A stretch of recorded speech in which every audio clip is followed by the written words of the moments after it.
Well, I certainly did not expect it. But even before people stopped talking about Belveth, Riot not only teased the next champion, but they also revealed her and they already gave us her bio. Now, as you may know, when Nilah was revealed, a lot of people went, eh. Because yes, it's supposed to be a mysterious stranger warrior, but also yes, it is a sexy lady once again, with nothing that would really stand out when it comes to her visual design. It's kinda been there, done that. However, when it comes to her lore, she was written by Jared Rosen. And especially if you have seen our last video, you know what that guy is capable of. He takes boring champion designs and he single-handedly saves the entire champion with an awesome story. And as I mentioned in the last video, this happened once again. And I can now safely say, Nilah's story is awesome. So without further ado, let's have a look at her bio.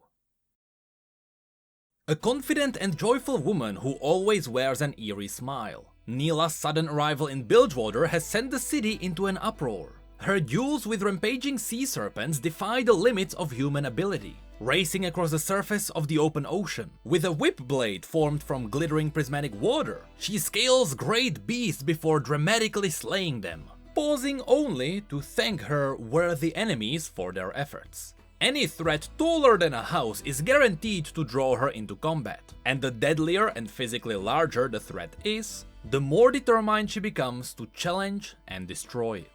Her strength and origins are shrouded in mystery, yet the truth known only to Nilah is that she once had a different name and lived a very different life.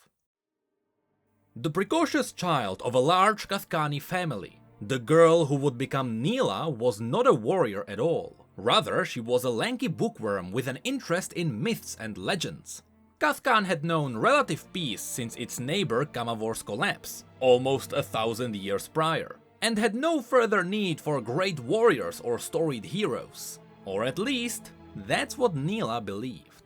Wishing the age of heroes had never ended, she collected and obsessed over colorful tales of old. Epics of great beasts and shining warriors who clashed beneath the eyes of the gods, back when the world was young and humanity's enemies were thousandfold. She read of the mad king Viego and his tragic fall, the genesis of the first dragons, and the foundation of the universe in the Kathkan tradition. Nilah memorized each in turn, knowing in her heart that their color and magic were more than simple fiction. One story in particular was her favorite, The Cycle of Ashlash. It spoke of the fantastical Lord of Joy, Ashlash, a many-limbed beast who menaced the world along with its 9 ferocious siblings. Hungering for primal joy, Ashlash attempted to consume the realm of the gods, but the gods struck the monster down, trapping it deep below the earth in an endless shimmering lake within the 7th layer of the underworld. There it would be guarded by a mythical order of heroes. An order of heroes that, after unraveling the story's many riddles, Nilah realized was beneath her very feet in the heart of the Kathkani capital. Overcome with excitement, she struck out to find this hidden order, to learn its secrets and perhaps even stand among the heroes as an equal. And then, she was gone. All the knowledge of the girl she was, her face, her voice, her true name, was erased from living memory. Records curled and evaporated. Writing vanished from walls and texts, and words failed on the tongues of her friends and family. It was as though Nilah had never been born at all. The woman who resurfaced 10 years later was a stranger to her homeland. Unbound from the world she knew, yet possessed a strange smile and an unending ceaseless joy. Whatever happened to her during her long absence, she would not say. Perhaps she met the mythical order after all, and they trained her in the arts of magic and war. Perhaps she stood face to face with the primordial demon Ashlash, battling in the apocryphal darkness for a decade before finally emerging triumphant. Perhaps this wasn't the girl at all, but a pretender wearing her flesh. Or maybe the truth was somewhere in between. Whoever or whatever she was, she began calling herself Nilah, the name of the legendary river of fate. And then her work began. Possessed of wiry acrobatic strength, and wielding a liquid blade of incalculable might, she embarked on a conquest of the greatest threats of ancient myth. Grandmother Viper, the invincible progenitor of all Camavorian dragons. Imago, demon of change and the scourge of the Garnelian volley. The mad demigod Nabavelicus, perpetrator of countless atrocities. Each new foe rises against Nilah in challenge, and each is snuffed out in a ferocious battle of color and fury, dazzling all witnesses. Nilah's own legend grows with every victory, and with it, an epic tale has begun to take shape, following her journey through strange lands near and far. At her side is the power of Ashlash itself, which Nilah wields against other evils that might one day threaten the safety of Kathkan. In her heart is the memory of what she has lost, and the knowledge of what is to come, driving her to face greater and greater opponents, wherever they might be found. Whatever happened to that lanky girl who was buried in books, Nilah now faces her future with unbridled bliss. Her mere presence inspires others to fight alongside her, while her deeds ensure that people remember the hero she has become, even if they cannot remember the woman she once was. Facing the mythological villains of Runeterra with uneary glee, she will challenge the end itself, if it means she can protect those who cannot protect themselves. Now, while that is it for her bio, we got more info on her story in her Champion Insight. There, Jared Rosen dove into some of the details. So with the info from the bio and the Champion Insight combined, let's now dig into some of the more hidden parts of her story. First of all, it was mentioned that Nilah faces her future with unbridled bliss. This is some interesting wording, because we have Ashlash, who may be called the Lord of Joy, but he actually may be the Demon of Bliss from the Demonic Compendium. Although in the Champion Insight, Ashlash is called the Demon of Joy. What is also cool about this is that the Demonic Compendium was canonically written by Noxians. It may not be perfectly accurate because it was the Noxians who came up with this. So this is all according to them. So in reality, the Demon of Bliss and the Demon of Joy may be just different titles for Ashlash. Now, since the demon Ashlash has 9 siblings, it has to be one of the 10 primordial demons. Or as they are called in the Demacian and the Ionian legends, they are the 10 Great Kings, of which we know that Fiddlesticks was the first. In the bio, we also learned that Ashlash tried to consume the realm of the gods. By this, the story is likely referring to Targon Prime, the realm of the celestial aspects. It makes sense why there would be so much joy there. It could be because the celestial aspects tend to toy with mortals these days. But also there is the aspect of Twilight and Zoe. And we know that Zoe, being a joyful aspect, has played with demons in the past. Maybe Ashlash was just taking revenge.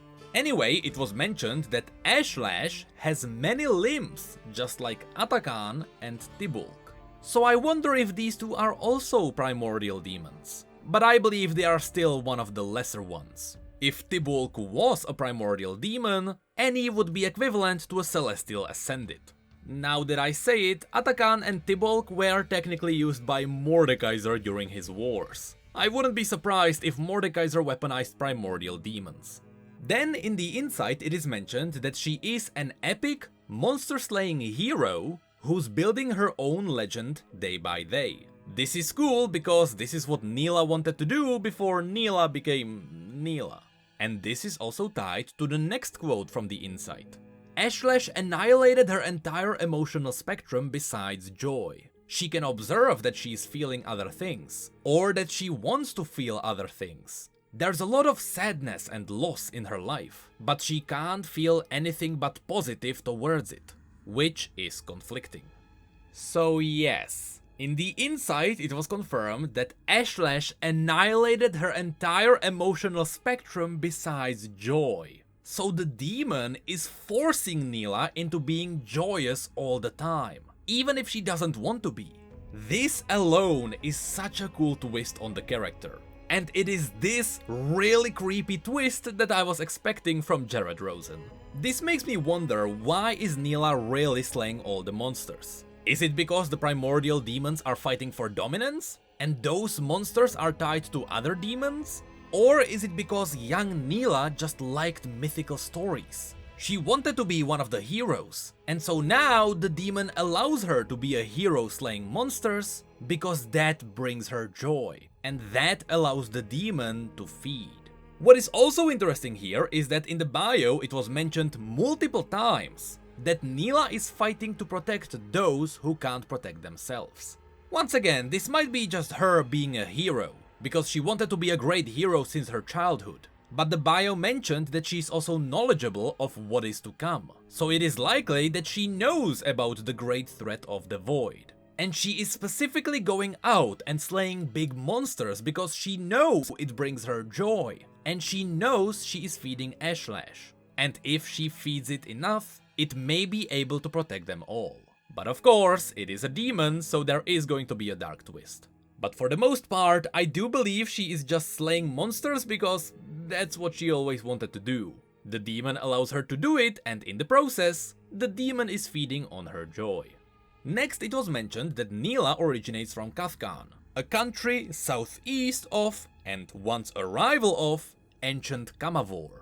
This means that both Kathkan and Kamavor are on the hidden continent to the east. And these two regions on the same continent used to be at war. We will talk about this in another video, but in the recent trailers for the Ruination book, it was mentioned that we will get a small map of those places. So I really wouldn't be surprised if Kathkan appeared in the book. It now also really starts to make sense who probably tried to assassinate Viego. Next we get new info that wasn't even in the bio. In the Insights post, it was mentioned that in Kathkan, Nilah is pledged to a powerful organization called the Seventh Layer. This group of heroes guards Ashlash's spiritual prison and protects the Kathkani people, who have long lived in peace. These heroes, who all have a connection to Ashlash, help to keep the Joy Demon weak, so it can't escape its prison. Now, in the cinematic, Nilah mentioned that she is Nilah of the Seventh Layer. But it was also mentioned that after Ashlash tried to consume the realm of the gods banished him in the seventh layer of the underworld. Now it all makes sense. The seventh layer is the place underneath Kathkan. As to how these heroes keep the demon weak, or why is Nilah actually wielding the power of the demon while feeding it, which is against trying to keep it weak, we have no idea. But that's something that will be revealed later. Connected to this, fun fact, the original teaser showed us 7 hands. These are obviously tied to the 7th layer. And then the insight ends with one final information that is really important for us. It explains what she is doing in Bilgewater. The quote is, "After the Ruination, Nilah leaves Kathkan and decides to cross the ocean to Bilgewater to seek information on Viego, who is now imprisoned on her home continent, and the Ten." So currently, Nilah will try to possibly finish off Viego, because he is a mythical enemy after all, and he was in one of the heroic books she read as a kid, but she's also looking for more information on the demons. Possibly because she wants to fight the other demons, maybe because Ashlash wants to get dominance, or maybe because she wants to fight Ashlash itself. But that's really it for the bio and the insight. There is a lot more information in her voice lines, and we will have a look at those in the next video. But for now, just know that Nilah's story is really good. I just wish her design was a bit better. This is a fantastical world. We have Yordles and Vastaya and Minotaurs and Trolls and all sorts of other animalistic beings. Riot could have been more creative than just another human, even though we are going to a whole new continent. But also, while reading this, I realized something. Nilah has the power to defeat unslayable creatures. And now she is looking for Viego. So you're telling me, if Nilah was around a bit earlier, the Ruination would have never happened?